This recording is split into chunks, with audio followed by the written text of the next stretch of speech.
Hello dear friends, स्वागत है आपका अपने यूट्यूब चैनल SD एजुकेशन पर। आज है 20 दिसंबर 2024 और हम बात करेंगे रेगुलर की तरह आज के most important current affairs question के बारे में। जैसा कि आप सभी लोग जानते हैं, हम अपने इस वीडियो में जो भी इंपॉर्टेंट करंट अफेयर्स के क्वेश्चन होते हैं, खासकर वे क्वेश्चंस जो कि आने वाले किसी भी एग्जाम में उनके पूछे जाने की पूरी संभावना रहती है, उन सभी क्वेश्चन को यहाँ पर कवर किया जाता है। तो अगर आप वीडियो पर पहली बार आए हैं तो वीडियो को शुरू से लेकर लास्ट तक पूरी देखिए। वीडियो पसंद आती है तो वीडियो को लाइक कीजिए, अपने दोस्तों के साथ वीडियो को अधिक से अधिक शेयर कीजिए और हमारे चैनल को सब्सक्राइब भी कीजिए। बढ़ेंगे वीडियो में हम आगे की तरफ और बात करेंगे आज के पहले प्रश्न की। आज का हमारा पहला प्रश्न है, हाल ही में गोवा मुक्ति दिवस कब मनाया गया? यानी कि गोवा मुक्ति दिवस जो है ये कब मनाया जाता है, ये कब मनाया गया?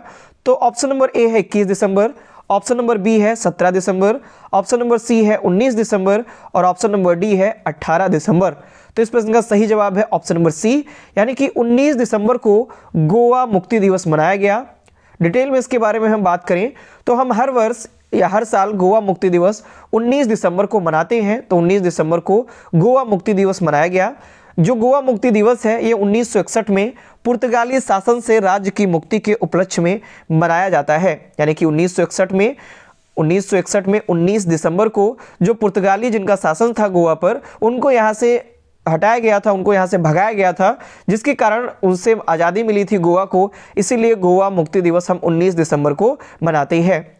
451 वर्षों से चले आ रहे पुर्तगाली शासन को 1961 में 19 दिसंबर को समाप्त कर दिया गया था और इसी उपलक्ष्य में हम गोवा मुक्ति दिवस मनाते हैं। यह जो दिन है यह गोवा की समृद्ध सांस्कृतिक पहचान को संरक्षित करता है। साथ ही साथ गोवा की स्वतंत्रता के लिए किए गए बलिदानों की सराहना करने के लिए, उन लोगों के बलिदान को याद करने के लिए जो दिवस है ये मनाया जाता है। आगे बढ़ेंगे, गोवा आया है तो गोवा के बारे में जान लेते हैं।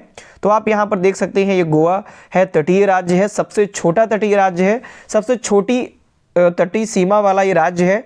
खासकर तटीय सीमा बात करेंगे क्योंकि तटीय सीमा पर ये स्थित है, अरब सागर की तरफ ये स्थित है। कभी कभी क्वेश्चन पूछ लिया जाता है ऐसे कि कौन से ऐसा राज्य है जो कि अरब सागर के तट पर स्थित है। जो गोवा है वो अरब सागर के तट पर स्थित है। साथ ही साथ इसकी जो राजधानी जो इसकी कैपिटल है वो पणजी होती है, पणजी इसकी कैपिटल है। वर्तमान में जो मुख्यमंत्री हैं वो है प्रमोद सावंत और जो गवर्नर है यहाँ के वर्तमान में राज्यपाल वो है PS श्रीधरन पिल्लई। यहाँ पर भगवान महावीर वन्यजीव अभ्यारण्य है। साथ ही साथ डॉक्टर सलीम अली पक्षी अभ्यारण्य भी यहाँ पर स्थित है। ये भी कई बार क्वेश्चन में पूछा गया है। अब आगे बढ़ेंगे अगले क्वेश्चन की तरफ। अगला क्वेश्चन है, हाल ही में किस देश ने कैंसर की वैक्सीन बनाने का ऐलान किया? यानी किस देश के द्वारा ये घोषणा की गई है कि उसने कैंसर की जो वैक्सीन है उसको बना लिया है, उसको डेवलप कर लिया है? तो ऑप्शन नंबर ए है भारत, ऑप्शन नंबर बी है रूस, सी है अमेरिका और डी है ब्रिटेन। तो इस प्रश्न का सही जवाब है ऑप्शन नंबर बी, रूस। यानी रूस के द्वारा हाल ही में ये जानकारी दी गई कि रूस का जो स्वास्थ्य मंत्रालय है उसने ये बात बताई है कि रूस के द्वारा कैंसर की जो वैक्सीन है उसका निर्माण कर लिया गया है। डिटेल में इसके बारे में अगर हम बात करें तो रूस के स्वास्थ्य मंत्रालय ने 17 दिसंबर को कैंसर की वैक्सीन बनाने का ऐलान किया है, घोषणा की कि उनके द्वारा कैंसर की वैक्सीन को बनाया गया है। इसकी जो जानकारी है वो रूसी स्वास्थ्य मंत्रालय के रेडियोलॉजी मेडिकल रिसर्च सेंटर के जो डायरेक्टर हैं आंद्रेई कप्रिन, इन्होंने रेडियो पर यह जानकारी दी। साथ ही साथ इस वैक्सीन को अगले साल यानी 2025 से रूस के नागरिकों को फ्री में लगाया जाएगा। यानी कि रूस के जितने भी नागरिक हैं उनको 2025 में ये जो वैक्सीन है वो फ्री में लगाई जाएगी। और ये जो वैक्सीन डेवलप की गई है कैंसर के मरीजों के लिए, रूस ने जो वैक्सीन बनाई है, इस पर प्रॉपर मैंने अलग से एक वीडियो बना रखा है। आप चैनल पे जा करके आप ये वीडियो देख सकते हैं। उसमें बहुत ही डिटेल से बताया गया है कि ये वैक्सीन क्या है, किस प्रकार से कार्य करती है, साथ ही साथ किस तकनीकी से बनाई गई है, सभी बातों को इस वीडियो में बताया गया है। तो आप जा करके ये वीडियो देख सकते हैं। अगले क्वेश्चन की तरफ बढ़ेंगे। अगला क्वेश्चन है, हाल ही में भारत के राष्ट्रीय सुरक्षा सलाहकार अजीत डोभाल ने किस देश के विदेश मंत्री से मुलाकात की? तो ऑप्शन नंबर ए है रूस, ऑप्शन नंबर बी है चीन, सी है पाकिस्तान और डी है बांग्लादेश। तो इस प्रश्न का सही जवाब है ऑप्शन नंबर बी, यानी कि भारत के जो राष्ट्रीय सुरक्षा सलाहकार हैं अजीत डोभाल, इन्होंने चीन के विदेश मंत्री से मुलाकात की हुई है। डिटेल में अगर हम बात करें तो राष्ट्रीय सुरक्षा सलाहकार यानी कि NSA अजीत डोभाल ने बीजिंग में चीनी विदेश मंत्री वांग यी से मुलाकात की। तो कब 17 दिसंबर 2024 को ये चीन गए और वहाँ पर चीन का इन्होंने दौरा किया। वहाँ पर गए हुए थे जहाँ पर जाकर के विदेश मंत्री वांग यी से इन्होंने मुलाकात की हुई है। बात करें अजीत डोभाल 17 अक्टूबर को भारत और चीन के बीच विशेष प्रतिनिधि स्तर की 23वीं बैठक में शामिल होने के लिए चीन के वहाँ बीजिंग में ये पहुंचे हुए थे। 2019 के बाद ये ऐसा पहला मौका है जब भारत का कोई सीनियर अधिकारी चीन के दौरे पर गया हुआ है। उससे पहले यानी कि 2019 के पहले गए हुए थे और 2019 के बाद ये पहली बार ऐसा है जब भारत की तरफ से कोई सीनियर अधिकारी चीन के दौरे पर गया हुआ है। अगले क्वेश्चन की तरफ बढ़ेंगे। अगला क्वेश्चन है, हाल ही में किस क्रिकेटर ने यानी किस क्रिकेट खिलाड़ी ने इंटरनेशनल क्रिकेट से संन्यास लेने की घोषणा की, यानी किस क्रिकेट प्लेयर ने इंटरनेशनल क्रिकेट से संन्यास लेने की घोषणा की हुई है। तो ए ऑप्शन है आर अश्विन यानी रविचंद्रन अश्विन, बी ऑप्शन है अर्शदीप सिंह, सी ऑप्शन है रिंकू सिंह और डी ऑप्शन है विराट कोहली। तो इस प्रश्न का सही जवाब है ऑप्शन नंबर ए यानी आर अश्विन ने इंटरनेशनल क्रिकेट से इन्होंने संन्यास लेने की घोषणा कर दी है। अश्विन का इंटरनेशनल क्रिकेट को इन्होंने संन्यास लेने की बात की हुई है। तो हाल ही में रविचंद्रन अश्विन ने इंटरनेशनल क्रिकेट से संन्यास लेने की घोषणा की। ये तीनों फॉर्मेट में मिला करके 287 मैच खेले, साथ ही साथ 765 विकेट इन्होंने लिए हुए हैं। जो रविचंद्रन अश्विन है ये भारत के दूसरे सबसे ज़्यादा विकेट लेने वाले गेंदबाज हैं। उनसे आगे सिर्फ अनिल कुंबले हैं जिन्होंने 953 विकेट लिए हुए हैं, ये फर्स्ट पोजीशन पर हैं और सेकंड पर 765 विकेट के साथ रविचंद्रन अश्विन है। अश्विन ने गाबा टेस्ट खत्म होते ही रिटायरमेंट का ऐलान किया हुआ है। गाबा का जो टेस्ट हुआ उस टेस्ट को खत्म होते ही इन्होंने रिटायरमेंट का ऐलान कर दिया है।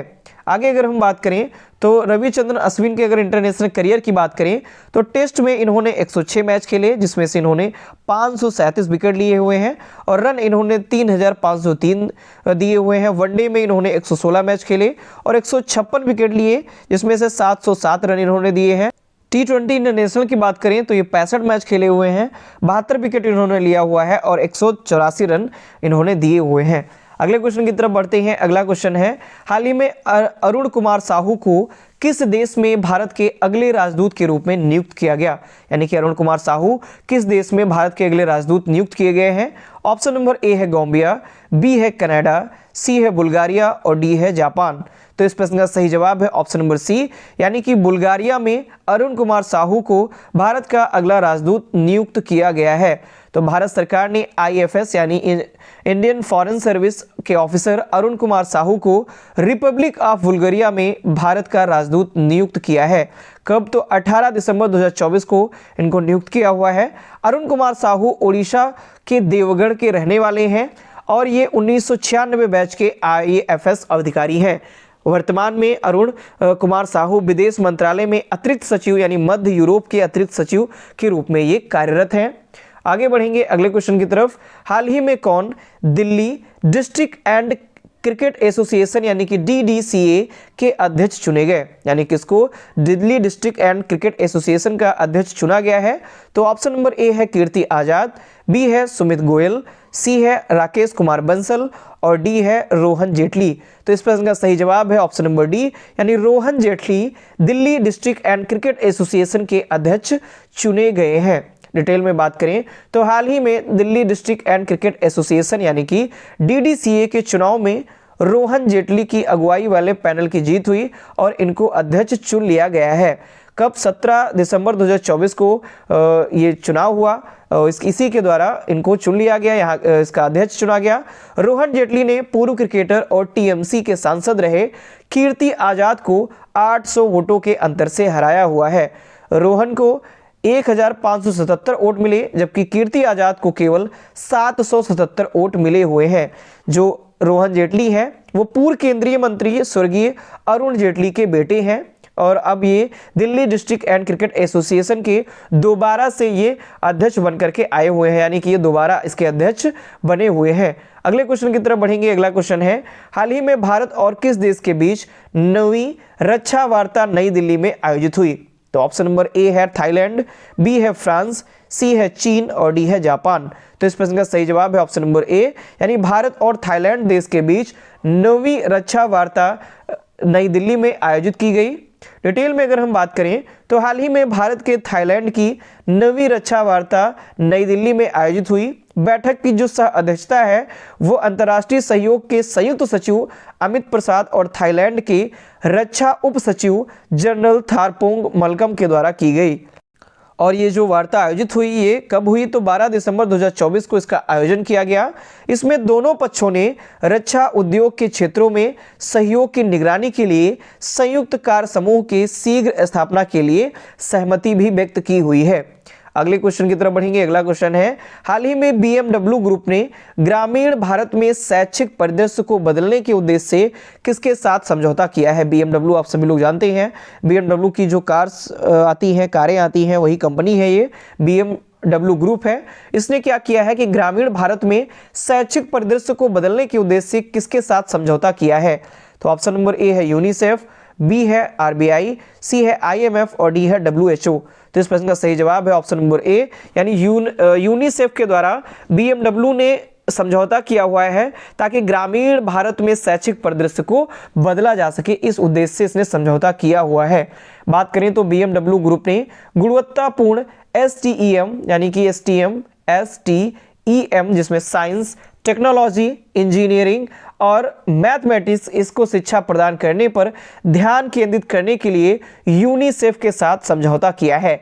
इसके तहत ग्रामीण भारत में लगभग 1 लाख बच्चों के लिए शैक्षिक परिदृश्य में क्रांति लाने का लक्ष्य रखा गया है। इसके द्वारा STEM शिक्षा को बढ़ावा देने पर भी जोर दिया जाएगा। STEM का जो फुल फॉर्म है वो S for science, T for technology, E for engineering और M फॉर मैथमेटिक्स इसका ये फुल फॉर्म होता है और इसको बढ़ावा देने पर जोर दिया गया है। अगले क्वेश्चन की तरफ बढ़ेंगे। अगला क्वेश्चन है, हाल ही में किसने कैपिटल मार्केट्स और इंश्योरेंस क्षेत्र के लिए भारत का पहला ETF लॉन्च किया हुआ है। तो ऑप्शन नंबर ए है एडलवाइज म्यूचुअल फंड, बी है LIC, सी है लार्ज एंड मिड कैप और डी है एक्सिस स्मॉल कैप फंड। तो इस प्रश्न का सही जवाब है ऑप्शन नंबर ए, यानी एडलवाइज म्यूचुअल फंड ने कैपिटल मार्केट्स और इंश्योरेंस क्षेत्र के लिए भारत का पहला ETF लॉन्च किया हुआ है। डिटेल में इसके बारे में अगर हम बात करें तो एडलवाइस म्यूचुअल फंड ने कैपिटल मार्केट्स को इंश्योरेंस के क्षेत्र के लिए भारत का पहला ETF लॉन्च किया और इस योजना को BSE capital markets and insurance TRI के मुकाबले बेंचमार्क किया जाएगा और इसका जो प्रबंधन है वो भावेश जैन द्वारा भी किया जाएगा। जो ये फंड है इसका विविध पोर्टफोलियो कैपिटल मार्केट्स 47.21% तथा इंश्योरेंस 52.79% के बीच विभाजित किया गया है। अगले क्वेश्चन की तरफ बढ़ेंगे। अगला नेक्स्ट और लास्ट क्वेश्चन है और इंपॉर्टेंट क्वेश्चन है, हाल ही में कौन सा राज्य खेल विकास और संवर्धन अधिनियम 2024 लागू करने वाला पहला राज्य बना। इंपॉर्टेंट क्वेश्चन है। तो ए ऑप्शन है गुजरात, बी ऑप्शन है उत्तर प्रदेश, सी ऑप्शन है हरियाणा और सी ऑप्शन है पंजाब और डी ऑप्शन है हरियाणा। तो इस प्रश्न का सही जवाब है ऑप्शन नंबर बी, यानी पंजाब राज्य के द्वारा खेल विकास और संवर्धन अधिनियम 2024 ये लागू करने वाला पहला राज्य बन गया है। डिटेल में अगर हम इसके बारे में बात करें तो हाल ही में पंजाब राज्य खेल विकास और संवर्धन अधिनियम 2024 लागू करने वाला पहला राज्य बना। कब? तो 9 दिसंबर 2024 को इसकी घोषणा की गई। इससे वह खेल अवसंरचना में वृद्धि और खिलाड़ी चयन में पारदर्शिता को बढ़ावा देने वाला पहला राज्य बना हुआ है। इस पहल का जो उद्देश्य है वो एक कानूनी ढांचा स्थापित करना, साथ ही साथ खिलाड़ियों का चयन करना तथा चयन करने में पारदर्शिता को बढ़ावा देना, ये सभी उद्देश्य इसके अंतर्गत रखे गए हैं। तो ये थे आज के हमारे मोस्ट इंपॉर्टेंट करंट अफेयर्स के क्वेश्चन। आशा करता हूँ आपको क्वेश्चन पसंद आए होंगे, जो वीडियो है वो इन्फॉर्मेटिव लगी होगी। तो अगर आपको ये वीडियो पसंद आती है तो वीडियो को लाइक करें, अपने दोस्तों के साथ वीडियो को अधिक से अधिक शेयर करें और चैनल को सब्सक्राइब करें। धन्यवाद।